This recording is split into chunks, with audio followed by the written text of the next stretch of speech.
Hi, Elaine. Hi. How are you? I'm good. It's great. I am doing good as well. Good. It's great to connect with you. I know I've been hounding you. When are we going to podcast? When are we going to podcast? And you're probably like, God, I wish some other people would be on this show so she stops bothering me. But I so appreciate you. I love doing it, but I do think more people should be on your show just because it's fun. And I recommend that out because you hate it. You hate it? I'm just kidding. I'm just kidding. Well, yeah.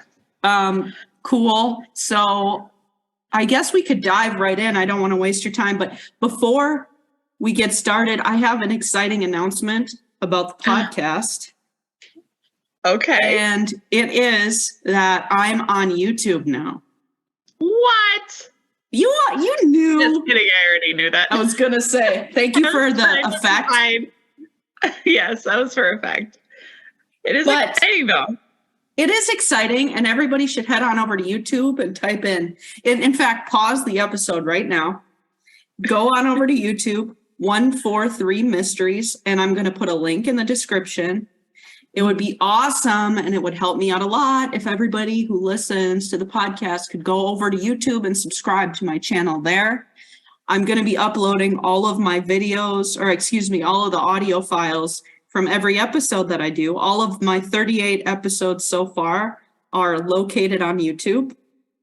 But I'm also planning some really fun content for only YouTube. Oh. So definitely, if you like the show, you should probably subscribe, and it would help me out. So thanks. Including a lot of episodes with Elaine. And if you like Elaine, you're going to definitely want to be on the YouTube channel. So I just wanted to get that out of the way. But yeah, things going good then? Yeah. Good. Things are going pretty good. Good. I'm excited to hear about a new case. Yeah, so I'm going to just share, like I usually do, the photo here of our person today. Today, we're going to be talking about the crazy story of David Glen Lewis. Why does this guy look familiar to me? I don't know, but Elaine, do you want to describe for the listeners what this gentleman looks like? Sure. Spot, but I mean, so I'm looking at a black and white photo. Looks like a pleasant enough gentleman. Looks to be, I don't know, probably in his 50s, not knowing anything about him. Clean cut, big set of glasses. Yeah, he's actually 39, but okay. He does not look 39. I know, but he was. That's surprising. Yes. Well, it is hard to tell also in a black and white photo. Agreed. I know I've said this so many times before, Elaine, but this story is truly wild, okay? I love the truly wild one. I'm talking Blair Adams level wild. Okay.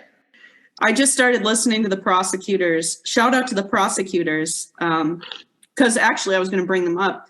They did a great episode on this case that I'm about to tell you about. Oh, okay. Yeah, I thought that was my first episode that I listened to from them, and I'm working on another one about Brian Schaefer, who we also covered, Elaine. Yes, I remember. Yeah, so I'm listening to that episode with them, and I'll probably end up listening to the Casey Anthony and everything else they have, because I've been enjoying them. Do you like them? Yeah, very informative and very thorough. Yeah, Just very fact-based, which I appreciate. This story is about as wild, if not more wild, than the story of Blair Adams. And Blair was the gentleman who took that crazy route from Canada to get into the US, and he was eventually murdered in Tennessee, and it was just real weird. Yes. So that's this level, and I know I'm setting it up a lot. So, in fact, I debated on how to start this, like where to even start, because it's crazy. But I will start with some background, and if you have any questions, please stop me. Okay. All right. So who was David Glen Lewis? He was born in Borger, Texas, in 1953. He was the second of two children. He graduated high school in 1972. He went to Texas Tech University, where he was an honor student, and he earned a degree in political science. And he went on to go to law school. And he graduated from that program in 1979. Okay. So he went on to practice as an attorney in Amarillo, Texas, which is a smaller community from what I understand. He was a member of the American Bar Association. He was really involved in his community. In 1981, he married his wife, Karen. And they eventually had a daughter a couple years later by the name of Lauren. So yeah, he was really involved, a really smart guy, pretty successful. And he taught a government class at a local school in addition to his work as an attorney. So kind of sets the scene for where we're at with David. We're going to talk about our real story of this crazy mystery begins in 1993, just right about this time of year, actually. Because he actually went missing on Super Bowl weekend. So the way this worked was on Thursday, the 28th of January in 1993. And David's wife, Karen, and her daughter, their daughter, they were going to take a shopping trip in Dallas, Texas, which is like 400 miles away, which is like a 6-hour drive or something. But they were planning on staying from Thursday to Sunday, just the two of them, to go shopping. I'm going to start with him being missing, and then I'm going to kind of circle back and look at some of the things that investigators found. I think that would be the best course of action, or hopefully it would make the most sense. So 31st of January, which was the day of Super Bowl Sunday. Okay. David's wife, Karen, and his daughter, Lauren, they return home from their trip. And they get home and they expect to find David there. But they were surprised when he wasn't there. Now, David was a pretty big football fan, and the Dallas Cowboys, who he was a big fan of, were playing the Buffalo Bills for this particular Super Bowl. So they expected to find him home watching the game, but they did not find him. They found that the lights were on and the TV was on. And some other really strange things, like there were clothes in the dryer. There were 2 freshly made sandwiches in the refrigerator. His wristwatch and his wedding ring were sitting on the kitchen table. And he had the TV set to record the Super Bowl. Now, for the children that are listening to this that don't know how VCRs work, apparently, I don't know if you remember, you could like set a timer for a tape to start taping at a certain time, or you could manually just put it in and record. Well, apparently it was manually done. So David had to have been there, or someone, at like around 5 p.m. when the game started, to manually hit the record button on the VCR. Okay. So Okay. they didn't find his car there either. So they thought, maybe he ran out just quickly for something, or he went to a friend's house to watch the game or something, right? Yeah. I mean, it's still a little odd to me. Was it a habit of his to leave the lights on and, the TV on when he wasn't there? I don't know. But anyway, Mm-hmm. they weren't Mm-hmm. they were a little surprised he wasn't there, but they didn't see any sign of a struggle or anything. And since the game was recording, they figured, okay, he just stepped out somewhere and he'll be back. Okay. Yeah. Mm-hmm. The next day, Monday, February 1st, which is 2023, this happened in 1993. So 20 years ago today, at the time of recording, Yep.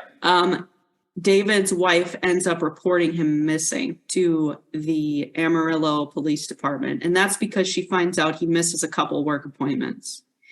And Oh, then okay. she discovers, okay, that's not normal. That's not Mm-hmm. his type of behavior. Okay. This is only the beginning. The 2nd of February, which is Tuesday, they start kind of investigating this, and they find David's car. It was a red Ford Explorer, and was parked outside the Potter County Courts building in downtown Amarillo. Now, underneath the mat on the floor, they found his house and car keys. Oh. Also inside the car was his checkbook, credit cards, driver's license, all of that stuff, including his house keys and car keys, all inside the car under the floor mat. So I don't know what to make of this, because I've heard that a lot of times people leave keys in their car, especially it sounded like this was a smaller town. So this is the same thing we talked about with Dale Kerstetter's case, because his keys were found in the truck. Yes, I remember that. Yeah, and sometimes people do, but generally I thought they leave them in if you don't care at all, you leave them in the cup holder, or if you want to keep them a little hidden, maybe you put them in the visor thing that blocks the sun. But under the floor mat, I haven't heard of. So his home keys, his car keys, and his wallet. Well, I don't know if it was his wallet. I mean, anything you would keep in a wallet, it was just his checkbook, credit cards, and driver's license. So I guess I don't know if that was in a wallet, but they do some more digging. And what is going to happen is a variety of different sightings and other really confusing things that I'm going to try my best to convey in a way that is not confusing, because it's a lot. Okay. They found 2 plane tickets that were purchased in David's name around the time that he went missing. The first plane ticket was purchased on the 31st, which was Super Bowl Sunday. But strangely enough, the ticket was from Dallas, Texas to Amarillo. Oh. And if you recall, David is from Amarillo. He was at his home, presumably on January 31st, because he had recorded the game. Presumably it was him. Somebody recorded the game. Somebody had made sandwiches. His wedding ring and all that was found at his house. Yeah. So that's the first thing. They found a plane ticket that was purchased from Dallas to Amarillo. Where did they find that ticket? I think they dug into credit card. I'm not exactly clear on how it was purchased. Okay. Yeah, if I can find that, I'll insert it. But it just said the ticket was purchased in his name. Okay. And it's weird, because if you remember, David's wife and daughter were traveling from Dallas to Amarillo that same day, but they drove. And he never called them or anything and said, hey, I'll buy you a plane. It wasn't like that. No.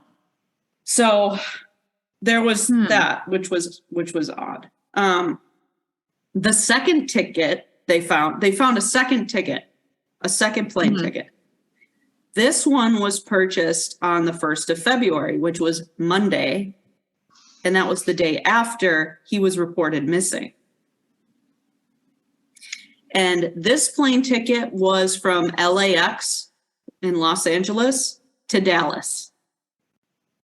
Okay.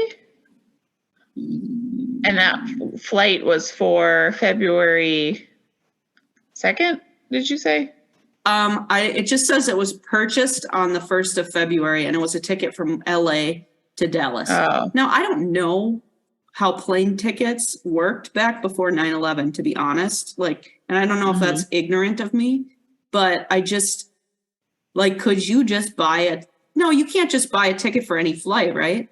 Because flights would get overbooked. It's not like I could buy a flight ticket and then just show up to any flight I want, right? No, you have to buy one for a specific flight. So I wonder if the flight was scheduled for that day then. It doesn't specify. It just says that it was purchased on the 1st of February. Okay. Okay. It's unclear if they were even used, but there's already some questions starting to form. Like, how would David have been in Dallas, which was 400 miles away, 6 hours by car, that would need him or require him to purchase a ticket from Dallas back to Amarillo? Right. Doesn't make much sense. However, there is more, Elaine. Okay. There's a lot more. Because right now I'm wondering if that ticket, if he bought it for someone else. Yes. Or if, so they found the physical ticket. Maybe someone else had used that ticket to get from Dallas to Amarillo. And then it just was, maybe it belonged to them. They came to see him for some reason. I don't know. There's some other details that emerged about the days leading up to David's disappearance. So the day that his wife and daughter left to go on their trip to Dallas was a Thursday. And his wife actually didn't see him that day. He was at work.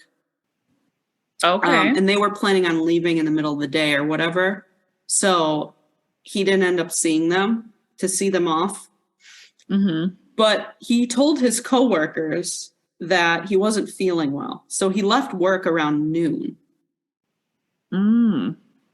But he didn't go home. Okay. This is the day that his family left? Yeah, so this is the 28th of January, Thursday. Okay. And he didn't go home. Oh. But he showed up later to teach his class. So remember, I said he taught a government class? Yeah. He showed up to teach his class later in the evening. And that was a class that didn't end up getting out until 10 p.m. Oh, wow. I don't know if he was sick or if he was, it's unclear where he was between the time he left work and the time he showed up to teach his class. He definitely didn't see his family. Okay. Yeah. The 30th, which would have been the Saturday, apparently $5,000 was deposited into David's account. Oh. And it's unclear if that was David that did that or who deposited the money. That's kind of a significant chunk of money, too. Yeah, especially back in 1993. Exactly. I mean, it's still significant to me. Yeah. Oh, yeah. Yeah. Please. I plugged it into an inflation calculator. And so yes. I was curious. $5,000 in 1993 is worth $10,200 today. Okay. So a little bit over double. Yeah. Okay. So Very nice. Yeah, pretty significant chunk of money. Yeah, absolutely. Now, there's some other weird details. Now, on January 29th, this is the day after his family goes to Dallas, on Friday. Okay? A friend of David's from church sees David hurrying through the Southwest Airlines terminal at the Amarillo airport. Oh. And I was listening to, and at the end, after I get done talking about all this, I'll try to go through it. What's the word? Chronologically. So people can get a sense of when certain things happen. Anyway, so this friend sees him hurrying through Southwest Airlines terminal at Amarillo Airport. And this is not a big airport. So that's why, it would have been fairly easy to recognize somebody. Okay. Yeah. But the two did not speak. He didn't have any luggage on him at the time, but he was at the airport. This same evening, his red Ford Explorer is parked. A police officer sees his car parked at this courthouse in Amarillo on Fillmore Street. Okay. Now, the courthouse isn't open at 10:30 at night. And David didn't work at the courthouse. He worked, I think, a few blocks or something away, or a mile or something. I don't remember exactly. He did not work at the courthouse. And it was not open at this time. So the next day, which is the 30th, which is Saturday. Yeah, thank you. Sorry. This is when the money was deposited into his bank account. And it should be noted that this was the joint bank account he shared with his wife. Okay. Neighbors saw the car parked in outside their house. Okay. David's house. So it's apparent that, or it's seems like he was home that day on Saturday. Yeah. And also that tracks because the car parked downtown was gone now. Okay. Okay. So sometime between 10:30 p.m. and whatever time on January 30th on the Saturday, the car moved from downtown outside the courthouse to outside David's house. Okay. Okay. January 31st is the Super Bowl Sunday. The wife and daughter get back. David is not there.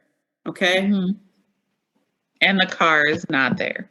The car is not there. Yeah. Okay. Now, Monday, February 1st, David misses his work appointments and his wife reports him missing. Okay. They find his car on Tuesday, February 2nd, and now it's back outside the court building. And this is when they find his car keys, his house keys, and all of his other stuff. But the source that I'm looking at now says it was not unlike him to leave these things in his car under the mat. Oh. So not crazy in itself, I guess, right? All right. I guess it's important to note that the courthouse is only a 13-minute drive from the airport, which, if you recall, he was seen on Friday by a friend at the Amarillo airport. Okay. Yeah. But his car was found in his driveway by a neighbor on Saturday. So it's all very confusing. So he may have been at the airport on Friday and then home again on Saturday. Yeah, and here's another weird thing that I saw or I've read, okay? February 1st, which was the Monday after he was reported missing. Somebody saw a man that looked like David outside of the courthouse taking photos of his own car. Okay. Now, it can't be 100% confirmed, obviously, that was him. But the person that saw him described the man, saw pictures of David, and said that was him. And he was taking photos. He was standing across the street from where his car was parked, and he was taking photos of it. So that's what day was this? That's on February 1st. That's Monday. That's the day after he goes missing or is reported missing. Oh. Okay. Just when you think this is going to, right now you're thinking this is really weird. Just when you think that, it gets weirder. Like you haven't even heard. It's insane. All right. Okay. The next thing is, so also on February 1st, which is Monday, a cab driver from Dallas said he drove somebody who he believes to be David from a hotel in Dallas to the Dallas-Fort Worth airport. And that's later in the evening.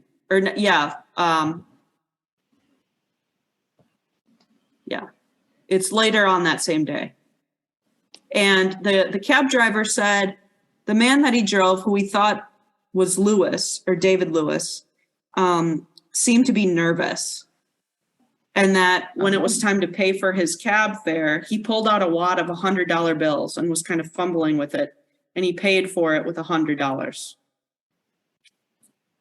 Weird. Again, it's not confirmed. That was late. Okay. It's not confirmed. Sure, but it's still possible that he could have been, like both of those sightings could have happened timeline wise. He could have taken pictures of his car outside the courthouse earlier in the day in Amarillo, and then later in the day in Dallas. How late did what is the time difference here? When did the cab driver take him in Dallas? It doesn't say, it just says later the same day. Because it would have to be 6 hours apart or like a flight, however long it takes to fly. It could be in both locations. I think I read that it's a 6-hour drive from Amarillo to Dallas, but the flight is like an hour and a half. Okay. So it makes sense to me that he would fly, but why do you not see a ticket? And I'm wondering, does it have to do with they were able to track the tickets in his name because of a credit card, but did he purchase tickets with could you have purchased tickets with cash? I know you didn't even need an ID. Probably. And if he had a wad of $100 bills, if that was him, he could have planned to have bought tickets with cash. Right. God. This is very weird. Oh, just you wait. Oh my gosh. Just you wait. Thank you for listening to 1 minute and 43 seconds, a true Unsolved Mysteries podcast. You're not going to want to miss part 2, which will be out next week. In the meantime, come on over to YouTube and say hello, 143 Mysteries.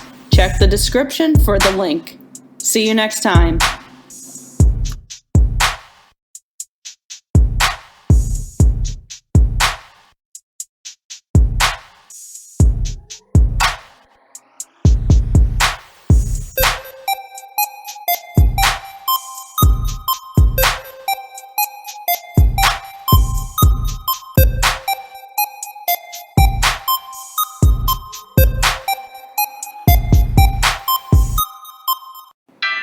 One minute and 43 seconds is dedicated to my number 1 fan. Thanks, Dad. I love you and I miss you.